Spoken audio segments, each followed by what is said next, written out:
Hubungan Jokowi dan PDIP kian memanas. Terakhir, PDIP menyebut Jokowi dan anaknya Gibran Rakabuming Raka bukan lagi kader. Ketua Bidang Kehormatan DPP PDIP Komarudin Watubun menyebut Jokowi sudah bukan kader PDIP karena mendukung pasangan Prabowo Gibran di Pilpres 2024. Padahal PDIP mengusung pasangan Ganjar Mahfud. Komarudin juga menyatakan Gibran sudah tidak lagi menjadi kader PDIP sejak memutuskan menjadi calon wakil presiden Prabowo. Seperti apa? Masih statusnya sebagai kader, Pak. Statusnya sebagai kader. Siapa? Gibran, Mas Gibran. Gibran itu bukan kader partai lagi. Saya sudah bilang sejak diambil putusan itu diulang-ulang bagaimana. Termasuk yang Pak Jokowi, karena tadi kan sempat dibilang yang soal cawe-cawe presiden itu sempat ditegaskan lagi di dissenting opinion. Berarti ini sudah menyelenceng dari partai gitu ya? Orang sudah di sebelah sana bagaimana mau bilang bagian masih dari PD Perjuangan kok, yang benar saja. Disebut tak lagi kader PDIP, Jokowi enggan berkomentar. Jokowi hanya mengucapkan terima kasih. PDIP mengatakan bahwa Bapak bukan bagian dari partai PDIP lagi. Benar nggak, Pak? Terima kasih. Ada peluang ketemu sama Pak Mega nggak, Pak? Masih, Pak. Sementara putra Jokowi yang juga wali kota Solo, Gibran Rakabuming Raka, mengaku tidak mempermasalahkan statusnya di PDIP. PDIP menyatakan bahwa Pak Jokowi dan Mas Gibran bukan lagi bagian dari partai, Mas. Ya udah, nggak apa-apa. Mungkin kalau dengan itu ada partai yang baru mungkin yang untuk berat-berat. Belum ada pembahasan ke situ ya. Tunggu aja nanti. Bapak juga belum membahas soal itu juga, Mas. Saya tidak tahu ya. Tanyakan ke beliau sendiri. Tapi tanggapan Mas Gibran bahwa ini kan semacam kayak dipecat dari partai gitu. Sempat ada rasa kecewa gitu mungkin. Nggak apa-apa, dipecat ya nggak apa-apa. Ya, makasih. Lalu muncul pula pertanyaan, kemana Jokowi dan keluarganya setelah tak lagi menjadi kader Banteng? Partai Golkar pun disebut-sebut sebagai bakal rumah baru Jokowi. Isu ini mencuat setelah Ketua Umum Golkar Airlangga Hartarto menyebut Jokowi dan Gibran adalah keluarga besar Golkar. Pengamat politik Adi Prayitno menilai pernyataan Airlangga itu untuk menggoda Jokowi supaya bergabung dengan Golkar. Jangan-jangan yang dimaksud dengan Jokowi sebagai keluarga besar Golkar itu, ini sebagai upaya misalnya intensi, supaya kalau memang Jokowi dan keluarga besarnya ingin mencari partai lain di luar PDIP, maka Golkar akan menjadi tempat yang cukup membuka hati, terbuka bagi siapapun, karena persoalan menjadi kader Golkar itu adalah persoalan biasa yang saya kira Golkar sejak awal menjadi partai yang cukup inklusif. Jadi siapapun yang mau bergabung, siapapun yang mau menjadi bagian di dalamnya, pasti Golkar akan menerima dengan baik ya. Lalu akan kemana arah politik Jokowi dan keluarganya setelah tak lagi menjadi kader PDIP? Tim Liputan, Kompas TV.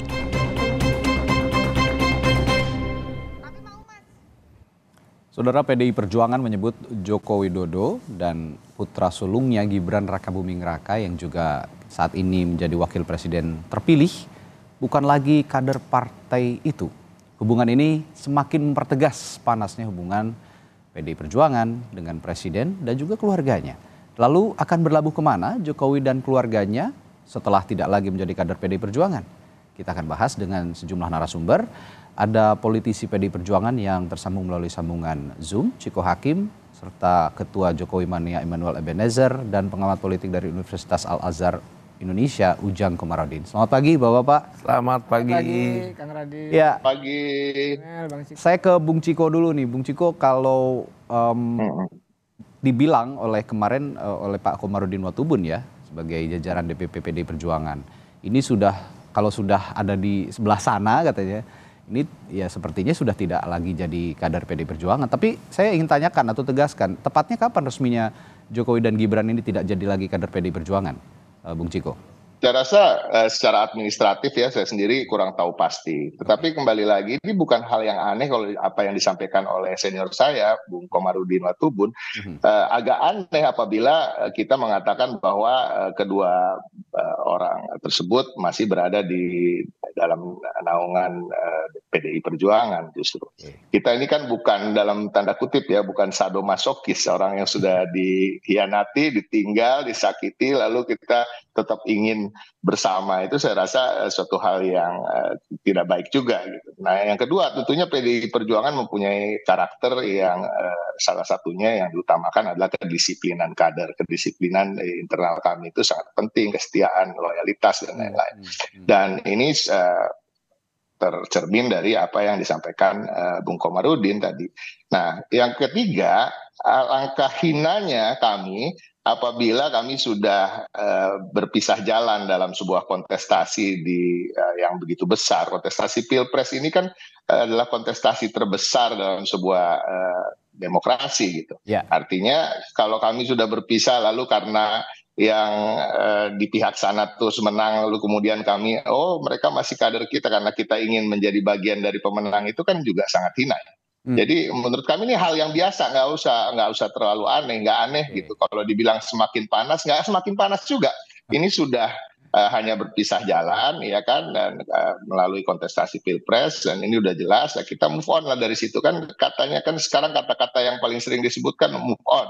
Jadi ini salah satunya, let's move on ya, karena Pak Jokowi sudah memilih untuk berada di sana bersama dengan putranya maupun anak mantunya. Ya udah, kita lakukan apa yang terbaik bagi bangsa ini ke depan. Kita pikirkan bagaimana membangun bangsa bersama-sama, walaupun tentunya tidak harus bersama dalam satu koalisi.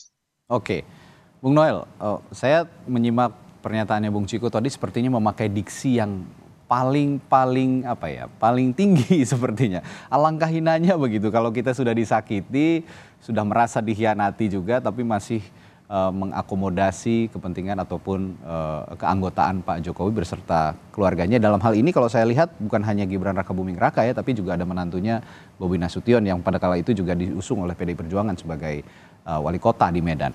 Nah, respons Anda bagaimana? Ini diksi yang sudah memang sepertinya tidak bisa lagi diperbaiki hubungannya. Kalau Anda sebagai orang yang mengikuti sosok Presiden Jokowi sejak 2014 lalu 2024, bagaimana Anda melihatnya? Sekali lagi Pak Jokowi berkali-kali menyampaikan bahwa PDIP itu partai yang melahirkan dia. Bu Mega itu adalah sosok orang tua ideologi dia. Nah, kalau seandainya ada diksi yang pengkhianatan dan sebagainya, saya rasa nggak ada yang dihianati.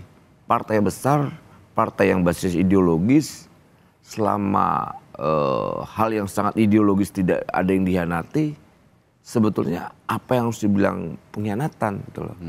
Dalam kontestasi demokrasi, apa yang dilakukan Pak Jokowi adalah bagaimana membangun kualitas demokrasi kita semakin baik.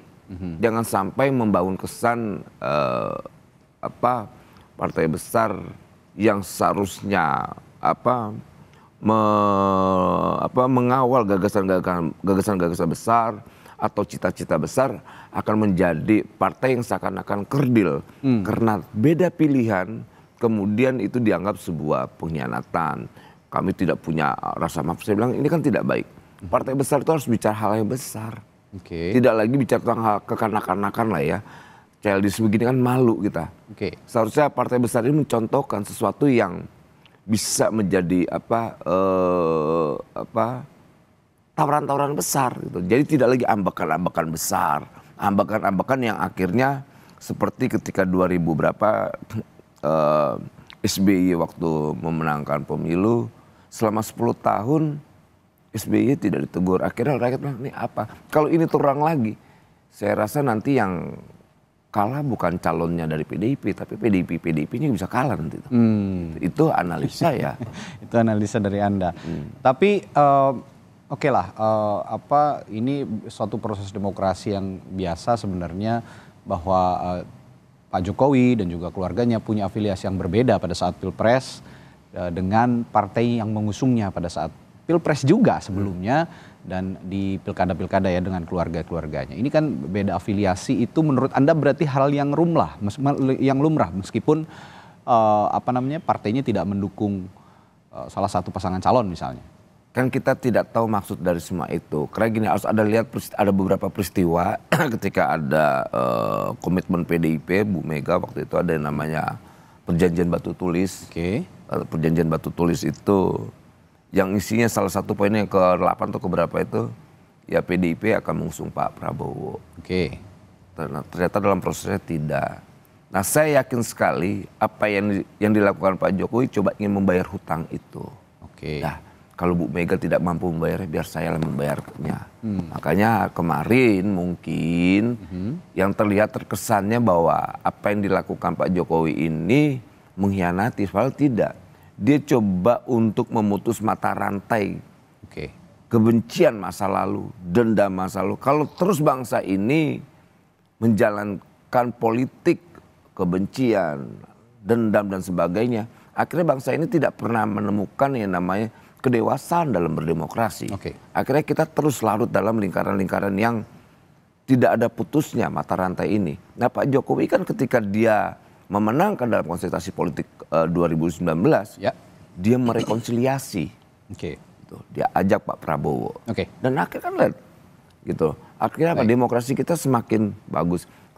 Dalam 5 kali pemilu, dalam pemilu langsung ini, baru di eranya Jokowi proses estafet kekuasaan itu berjalan dengan baik. Nah, yang mempelopori itu adalah Pak Jokowi. Ketika Pak SBY lengser, Pak SBY menyerahkan kekuasaan, tongkat kekuasaan itu ke Pak Jokowi itu dengan apa? Dengan terhormat. Dan itu akan terus lagi, gitu loh. Nah, maksud saya jangan peristiwa Bu Mega dengan Pak SBY terulang ke siapapun. Kita belajar menjadi, kan tuntutan PDIP selalu, kalau kita bicara tentang sosok pemimpin yang negarawan, kalau bicara tentang kenegarawanan, ya PDIP juga harus menunjukkan kenegarawanan itu sendiri dong, biar rakyat itu mendapatkan sesuatu yang baik. Gitu. Dengan pernyataan ini saya punya pertanyaan menarik juga buat Kang Ujang nih. Kang Ujang tadi kalau Bung Ciko mengatakan PDIP ya merasa dikhianati lah, merasa ditikung begitu di belakang. Kalau Bung Noel merasa itu bukan suatu pengkhianatan, tapi sebagai hal yang lumrah dalam kontestasi demokrasi. Dan di sisi lain juga tadi Bung Noel mengatakan bahwa ini hanya mewujudkan apa yang sudah dijanjikan pada saat sebelumnya itu ada poinnya. Perjanjian batu tulis. Tapi saya ingin tanyakan begini, Kang Ujang. Adakah peristiwa politik dimanapun, di Indonesia maupun di luar Indonesia begitu, ketika ada seorang kader yang dibesarkan oleh partai tapi berbeda afiliasi saat momen politik begitu, tapi setelah itu bisa jalan bersama lagi, begitu kira-kira. Ada nggak peristiwa seperti itu? Contohnya? Kalau kita lihat di luar negeri jarang ya. Tapi jarang ya. Lihat di Indonesia kan politiknya serba kemungkinan. Jadi tidak ada politik yang baku, format tertentu yang dia ketika misalkan suatu saat dia ketemu lalu sampai seterusnya bertemu. Jadi campur saja, jadi artinya dinamis. Nah, dalam konteks itu saya melihat kembali kepada hubungan gitu ya Pak Jokowi dengan Ibu Mega. Kan sebenarnya gini Kang Radi, saya sudah analisa jauh-jauh hari sejak 2 tahun yang lalu mengatakan bahkan termasuk di meja Kompas juga ini, saya katakan yang didukung oleh PDIP belum tentu didukung oleh Pak Jokowi ketika itu, dan fakta dan kenyataannya seperti itu. Nah, tadi ada perdebatan antara Bang Noel dengan Bang Ciko gitu. Tentu dengan persepsi yang masing-masing punya argumen dalam konteks itu. Nah, kalau saya melihat begini, PDIP punya kepentingan, Pak Jokowi juga punya kepentingan. Nah, di tengah jalan saya melihat ada ketidaknyamanan Pak Jokowi ketika itu. Dan saya sudah selalu katakan, bagaimana misalkan gestur Pak Jokowi itu ketika ada di PDIP tidak nyaman. Lalu tetapi ketika ada di partai yang lain itu sangat nyaman, misalkan dengan Golkar. Makanya ketika ada pernyataan dari Pak Komarudin bahwa Pak Jokowi dengan Gibran bukannya kader lagi, ya, lalu disambut oleh Pak Erlangga ya kan, terbuka ya untuk masuk Golkar. Memang dari dulu hubungannya sudah tidak kurang bagus, kurang harmonis dengan PDIP sebelum pemilu pun. Ditambah-tambah setelah pemilu. Makanya oleh karena itu saya melihat, tapi di Golkar pun saya menganalisa, ya ada batasan juga menjadi kader itu. Artinya menjadi kader silahkan, tapi menjadi ketua umum ya jangan dong. Karena ada aturan-aturan juga yang harus dipatuhi. Karena ini menjadi penting. Artinya ada garis juga, Bang Radi, bahwa kita berpolitik di kita itu mestinya, kalau saya sih melihat ya, harus berbasis kepada bukan hanya kepentingan, tetapi berbasisnya adalah platform, ideologis, visi misi. Program ini yang harus dikembangkan sebenarnya, sehingga apa? Nah, yang kedua catatan saya, demi bangsa gitu ya, kita tidak mau juga mengulang bahwa tokoh bangsa selalu berkonflik. Ya silahkan, beda dukungan, kekecewaan, apapun itu namanya gitu, pasti akan terjadi.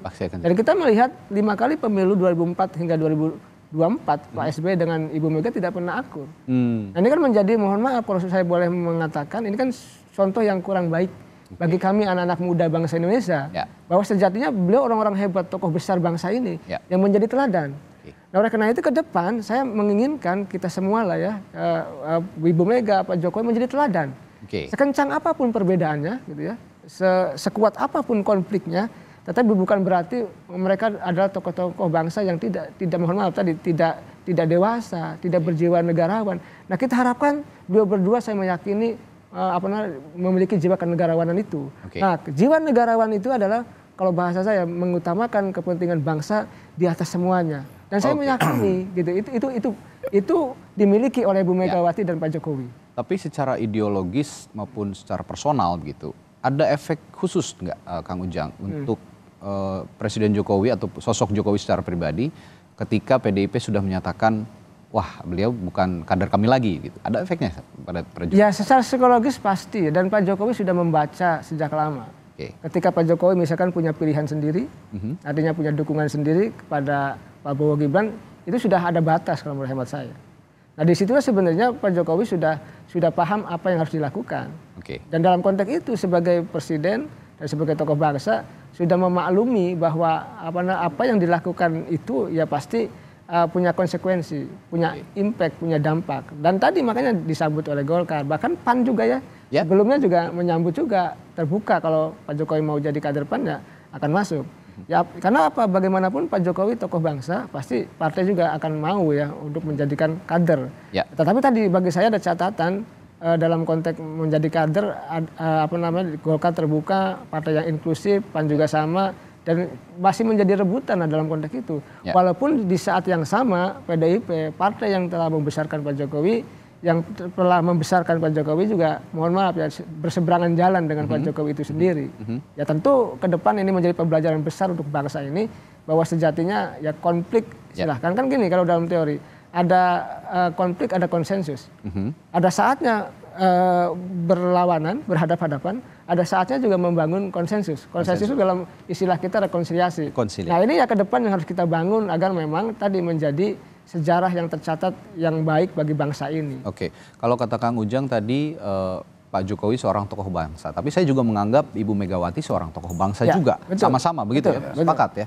Dan dalam konteks pernyataan Bung Noel tadi menginginkan agar jangan sampai peristiwa atau hubungan tidak baik antara yang pernah diperlihatkan pada publik antara Bu Mega dan Pak SBY ini kembali terulang kepada Pak Jokowi dan Bu Mega. Nah saya akan minta respons juga dari Bung Ciko. Permintaan seperti ini, apakah hubungan ini memang sudah tidak bisa diperbaiki lagi, Bung Ciko, dalam konteks konsensus kalau yang dibilang tadi oleh Kang Ujang, atau dalam bahasa biasa sehari-hari kita bilang dengan bahasa rekonsiliasi begitu, Bung Ciko? Diperbaiki itu maksudnya diperbaiki seperti apa? Kami dari PDI Perjuangan tidak pernah merasa keluar dari jalur atau keluar dari track sebagai partai politik yang sampai saat ini berperan aktif dalam membangun bangsa. Kita bicara soal parlemen misalnya, kita bisa berkomunikasi dengan sama anggota parlemen, tentunya Mbak Puan sendiri adalah ketua DPR yang baru-baru ini setelah Pilpres mengesahkan beberapa undang-undang bersama dengan partai-partai yang lain gitu. Dan kita juga sebagai anggota dari kabinet gitu, menteri-menteri kami juga bekerja sangat profesional, dan saya rasa termasuk menteri-menteri yang terbaik yang dimiliki oleh pemerintahan yang sekarang. Itu kedua. Yang ketiga, kalau kita bicara soal kenegarawanan yang selalu diulang-ulang ya. Kenegarawanan itu nomor satu itu diukur dari satunya kata dan perbuatan. Nah itu dulu aja. Yang kedua, yang kemudian ada banyak hal lagi. Kalau kita bicara, kalau kita mulai berbohong soal hal yang kecil, kita akan lebih mudah berbohong untuk hal yang besar. Kalau kita mudah berkhianat untuk hal-hal yang kecil, kita akan berkhianat terhadap hal-hal yang besar. Kalau proses itu sudah dicederai, kemudian perjalanan dari apa yang buah hasil dari proses tersebut tentunya akan menjadi tidak begitu baik dalam perjalanannya. Ini kan teori atau rumus yang wajar aja gitu. Nah, ini yang kita lihat. Nah, kalau kita bicara soal rekonsiliasi, secara perjalanan untuk membangun bangsa dan negara ini nggak perlu ada rekonsiliasi dalam artian dalam tanda kutip ya. Artinya harus bermesra-mesraan, berpeluk-pelukan dan lain-lain. Kita berjalan aja, kita tetap dalam fungsi kita masing-masing, kita menghargai. Artinya gini, kalaupun kita menghargai sikap yang diambil oleh counterpart kita atau orang lain, itu kan bukan berarti harus juga kita melanggar apa yang sudah menjadi ADART atau konstitusi di internal partai kami gitu misalnya. Ada aturan-aturan yang memang harus ditegakkan dan itu menjadi karakter. Sebuah disiplin itu paling penting bagi semua organisasi saya rasa, walaupun tentunya cara menegakkannya berbeda-beda gitu. Kami tidak mau mengatakan bahwa kami yang paling baik di antara partai-partai yang lain, tetapi rasanya setiap partai juga punya aturan masing-masing, tapi mungkin approach-nya dalam menegakkan aturan itu berbeda-beda. Dan kami berharap ya kita saling menghargai aja, termasuk menghargai sikap kami yang tegas dan mengambil posisi seperti sekarang. Tapi di lain sisi kami juga bukannya berhenti untuk membangun bangsa ini bersama-sama dengan insan-insan politik yang lain, termasuk Pak Jokowi itu sendiri.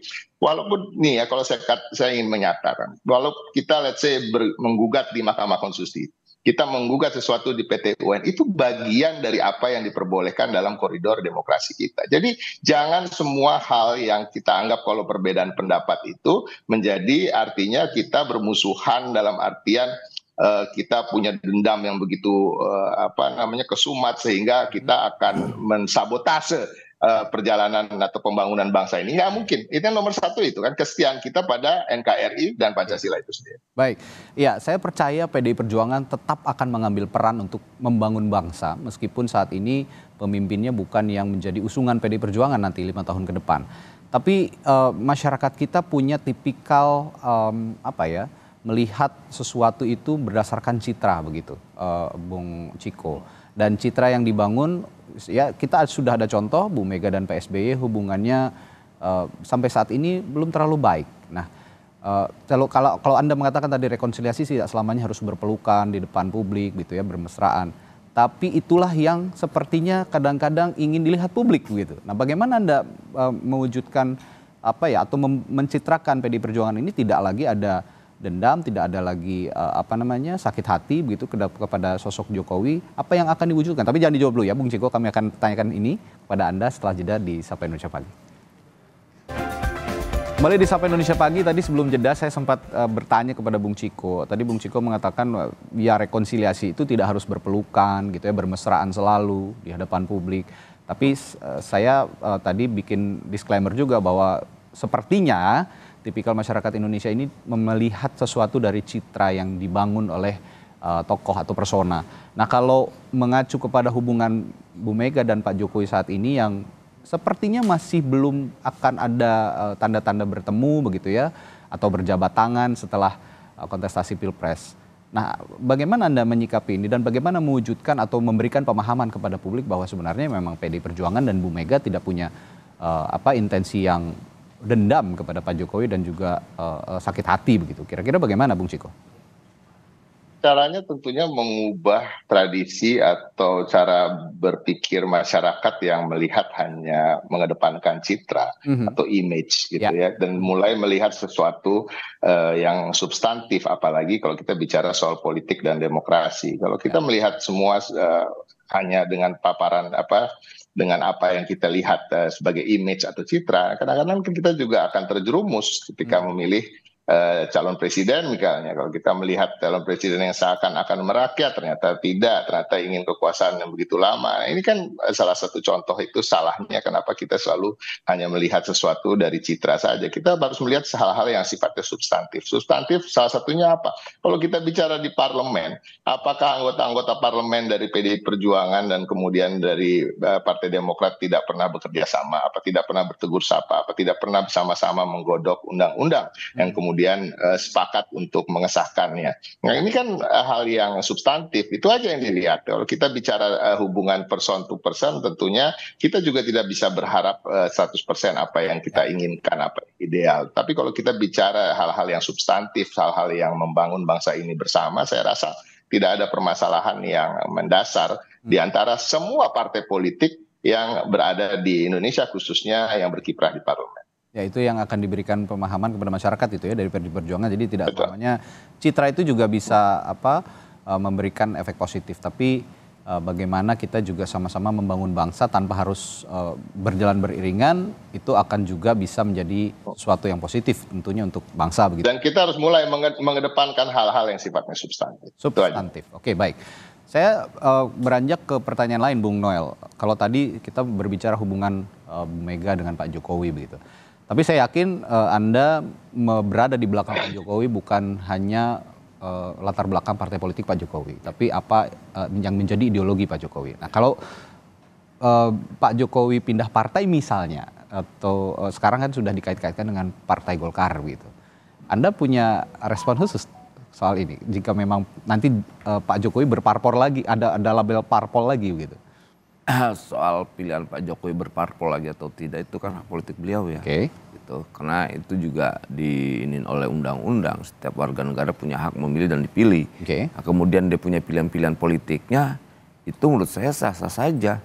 Sama halnya kayak saya pernah mendukung Mas Ganjar, kemudian saya mendukung Pak Prabowo. Loh, itu hak politik saya yang dilindungi oleh konstitusi. Terkecuali kita masuk pada negara yang sangat otoritarian ya, atau ideologinya ideologi tunggal. Mungkin itu tidak boleh, tapi karena nih negara ini ya punya kesepakatan bahwa demokrasi adalah pilihan terbaik dari yang terburuk, ya itu menurut saya sah-sah saja selama hal yang sangat fundamental terkait republik ini, NKRI dan sebagainya tidak dilanggar, ya nggak masalah dong. Toh kita tetap di bawah naungan republik ini, terkecuali Pak Jokowi selesai lantas dia lebih memilih negara luar gitu, atau salah satu negara. Nah itu baru itu pengkhianatan terhadap cita-cita republik ini, kan tidak. Dia mau kemana, misal kayak anak gitu, dia punya anak, ya biarin aja, dia mau main ke tetangganya, mau main kemana, kan nggak bisa di rumah aja, biar apa, perkembangan otaknya ada. Kalau terus di rumah-rumah terus kan mumet otaknya.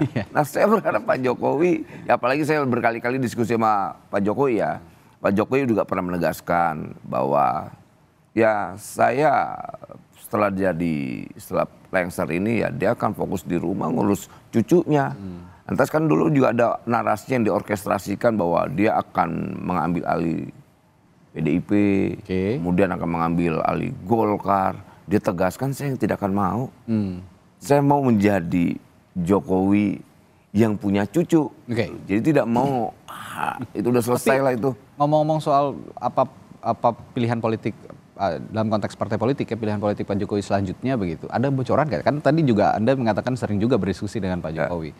Ada nggak sih bocoran apa benar mau masuk ke Partai Golkar atau kemana nih kira-kira? Jadi gini, jawaban saya yang dari awal tadi bahwa itu kan hak politik Pak Jokowi ya. Biar gimana pun kan Jokowi ini bagian dari insan politik, ya dia punya hak mau kemanapun. Dia mau diam itu hak politiknya dia. Dia mau jadi kakek untuk cucunya itu hak politiknya dia. Nah kalau kita bicara tentang dia berpartai, ya itu tergantung dia juga. Itu kan hak politiknya nggak boleh kita batasi. Kalau kita sepakat bahwa demokrasi sangat melindungi pilihan-pilihan politik warga negaranya. Nah ketika Pak Jokowi sudah menjadi tidak lagi menjadi presiden, dia kan menjadi warga negara biasa. Ya kan? Dia punya hak politik dong untuk menentukan pilihan-pilihan politiknya kayak gitu loh. Oke, Kang Ujang, pertanyaan saya selanjutnya, tadi juga saya sempat menyinggung bahwa Pak Jokowi punya ideologi sendiri sebenarnya di balik apapun pilihan partai politik yang akan dimasukinya nanti begitu, akan menjadi anggota partai politik manapun, tapi sepertinya Pak Jokowi punya ideologi sendiri. Nah, kalau melihat track record Pak Jokowi dulu kan harus memahami ideologi PDI Perjuangan gitu ya, selama beberapa tahun sampai akhirnya sampai saat ini hubungannya juga sudah tidak baik, sepertinya juga tidak jadi kader lagi begitu ya. Tapi kalaupun nanti Pak Jokowi memilih salah satu partai politik, tentu saja partai politik juga punya ideologi. Itu mana partai politik yang pas, atau apakah partai politik juga harus menyesuaikan dengan ideologinya Pak Jokowi? Ya kalau saya melihat yang pas kalau kita lihat dari partai politik yang ada ya, katakanlah yang sudah menyambut ya, yang menyambut dulu lah ada PAN dan Golkar. Yang lebih pas ya Golkar. Kenapa? Pertama, Golkar partai besar. Partai yang punya sejarah panjang ya, Republik ini gitu. Yang kedua, ideologinya sama, nasionalis. Ya nasionalis, jadi Pak Jokowi juga nasionalis. Nah, yang ketiga di Golkar ini banyak juga para pengusaha di situ, selain para aktivis. Dia memang ketemu. Backgroundnya Pak Jokowi juga sebelumnya pengusaha Pak. Iya, lalu yang keempat juga kan ada kawannya juga, ada Pak Luhut juga di situ. Oke. Dan Pak Erlangga juga katakanlah menterinya anak buahnya yang menjadi ya sahabat juga. Jadi dalam konteks kecocokan dari segi ideologis maupun personal dan dari segi kenyamanan gitu ya. Kan kalau berpartai itu pasti butuh kenyamanan. Betul. Kalau saya tidak nyaman di rumah merah ya di rumah kuning. Di rumah kuning pun kalau nggak nyaman ya di rumah biru kan gitu. Jadi dalam konteks itu penting dimanapun soal kenyamanan itu. Oleh karena itu saya melihat selain basisnya tadi ideologi ya basis kenyamanan. Di mana Pak Jokowi nyaman, partai apapun mau kuning, biru atau apa pasti akan berlaku ke sana. Tapi ngomong-ngomong soal efek kenyamanan begitu ya, bagaimana ya tergantung Pak Jokowi nyaman di mana gitu. Tapi ada juga kadang ada efek timbal balik. Nah, kalau saya pertanyaan selanjutnya apa? Jika Jokowi ke Golkar, apa efek timbal balik yang positif untuk keduanya kira-kira? Ya kan begini Bang, kalau kita bicara Golkar ya, dulu itu di Golkar pasca reformasi, kalau kita analisa ke belakang gitu ya, untuk menjadi ketua umum Golkar itu ada syarat-syarat tidak tertulis. Itu butuh dukungan RI 1. Nah, Pak Jokowi.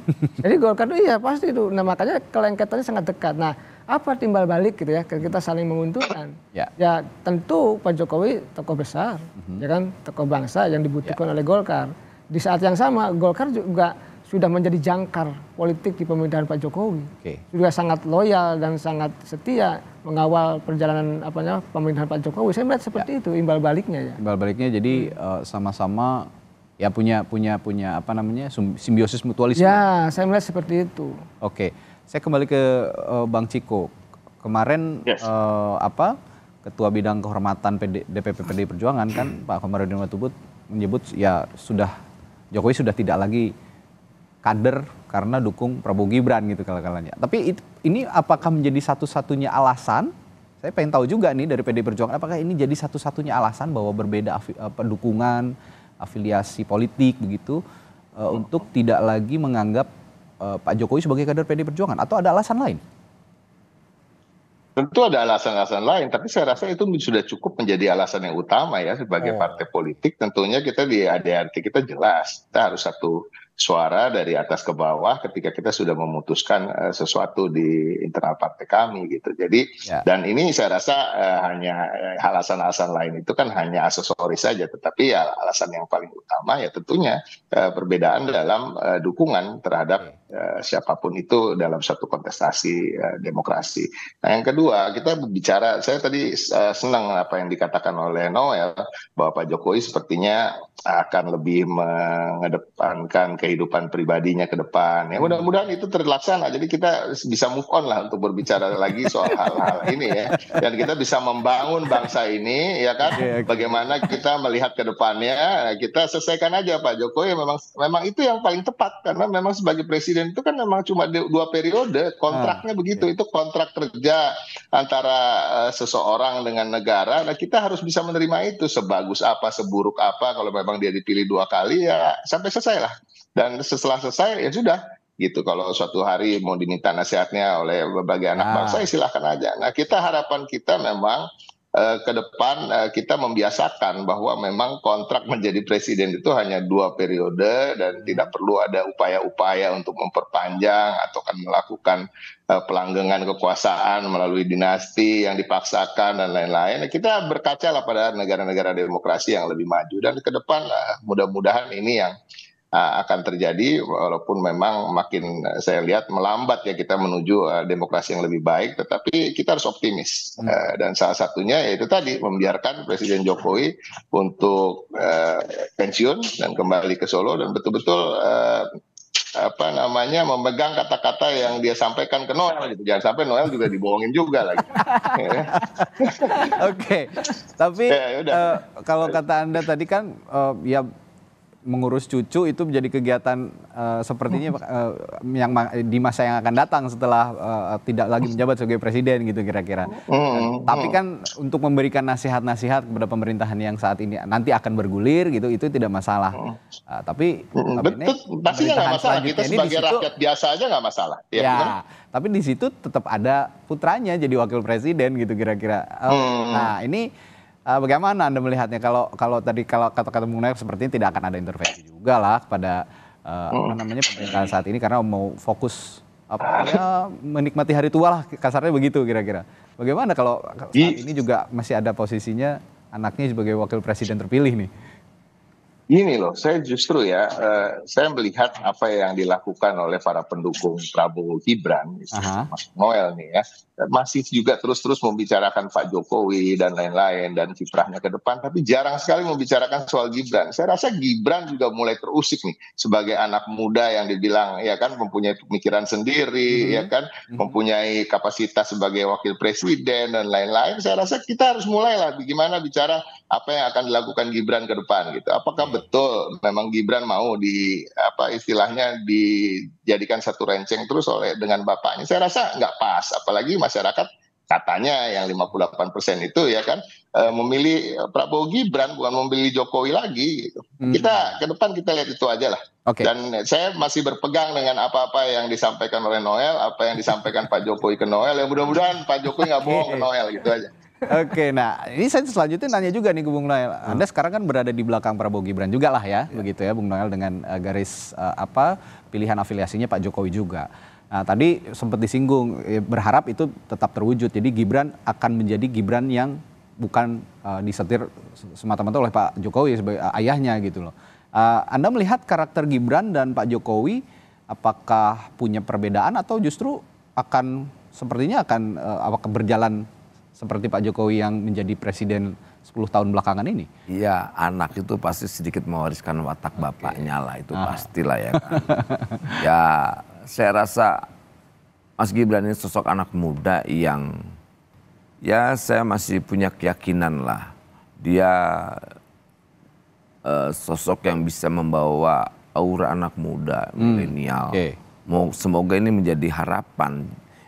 Jadi saya tidak terlalu mengkhawatirkan atau sedikit pesimis terhadap sepak terjang Mas Gibran ketika nanti menjadi wakil presiden. Saya yakin dia punya otoritas cara berpikir ya. Tidak mungkin dia punya terlalu dibawa bayang-bayang orang tuanya. Ini bukan anak kecil ya, kayak kemarin yang di PDI sampaikan tuh, dibilang anak ingusan dan sebagainya. Dia anak yang tumbuh besar dan punya keberanian menurut saya. Jadi anak ini sosok yang sangat revolusioner di era milenial. Semua kan dulu orang meng-underestimate dia, nggak bisa debat dan sebagainya. Ternyata banyak hal-hal yang di luar dugaan, bahkan menjadi cemohan orang-orang yang tidak suka dengan dia, yang meng-underestimate dia. Ternyata dia punya kemampuan dalam proses perdebatan yang tidak mungkin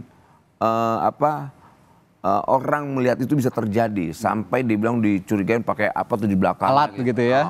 Jadi saya rasa ya sudah lah. Tapi kan sudah terbukti. Tapi kan kita tidak mau mengambil kesimpulan yang basisnya sangat negatif ya.